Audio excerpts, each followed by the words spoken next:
Pada suatu hari, terdapat seorang pengemis yang sedang meminta sedekah kepada seorang mahasiswa. Permisi dek, bapak mau minta sedekahnya. Ini pak, kembaliin 5.000 ya pak. Nih ya pak. Makasih, Nih ambil. Makasih dek. Makasih banyak ya dik. Ini kembaliannya.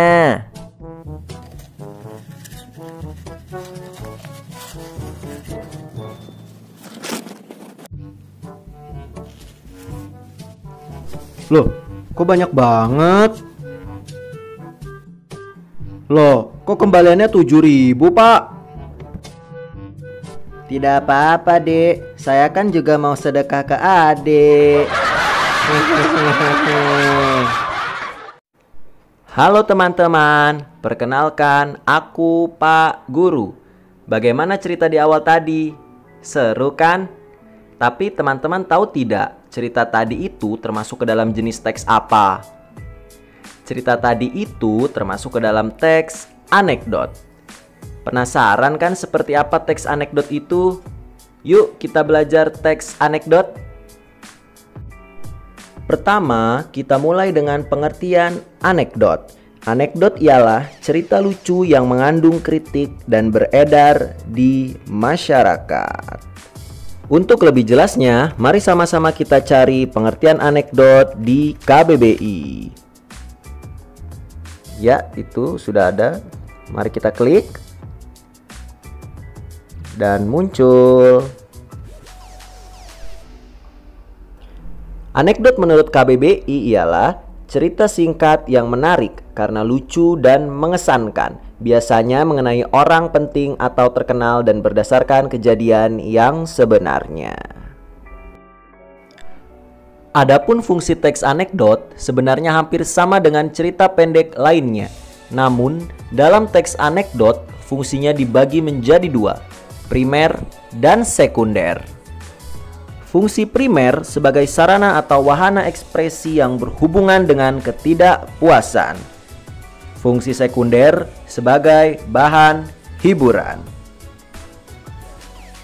Teks anekdot pun memiliki tujuan. Tujuan teks anekdot ialah: yang pertama, menyampaikan kritik secara langsung. Kedua, membangkitkan atau menggairahkan tawa. Yang ketiga, mengungkapkan suatu kebenaran yang lebih umum dari kisah singkat itu sendiri.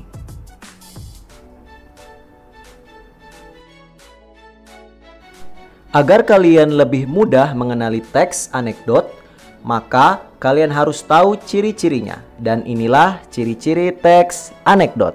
1. Cerita fiksi atau percakapan singkat dengan gambaran realistis. 2. Bersifat menggelitik, lucu, jengkel, dan konyol. 3.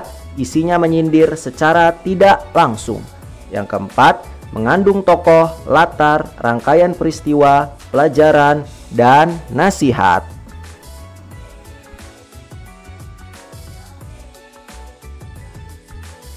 Di dalam teks anekdot memiliki struktur. Ada 5. Yang pertama, abstraksi. Yang kedua, orientasi. Yang ketiga, krisis. Yang keempat, reaksi. Yang kelima, koda. Pak Guru akan menjelaskan satu persatu dari struktur teks anekdot tersebut. Yang pertama, abstraksi. Bagian pertama yang berisi gambaran umum dari sebuah cerita.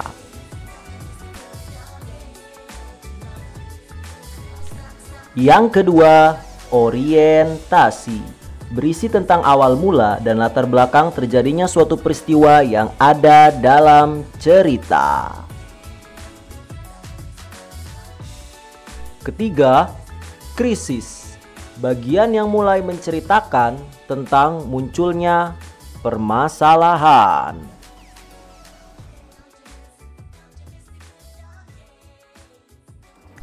Berikutnya, reaksi.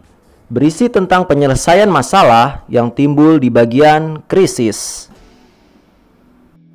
Yang terakhir ada koda. bagian yang menceritakan tentang perubahan yang terjadi pada tokoh. Nah, agar pemahaman kalian lebih matang, kali ini Pak Guru akan memberikan contoh teks anekdot beserta strukturnya. Perhatikan ya.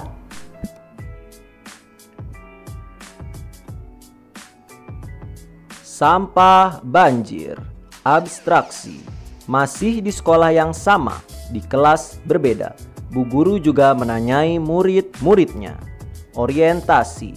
Anak-anak, sebutkan salah satu problem pemerintah yang paling sering kita jumpai dalam berita. Ah, itu sih semua orang juga tahu, Pak. Apa kalau begitu? Krisis. Problemnya ya cuma kebanjiran, Pak. Bagus sekali. Sebutkan daerah mana yang paling sering banjir. Reaksi. Gedung DPR, Pak.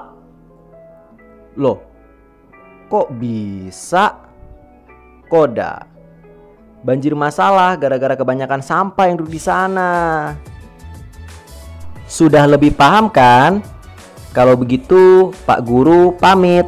Sekian dan terima kasih.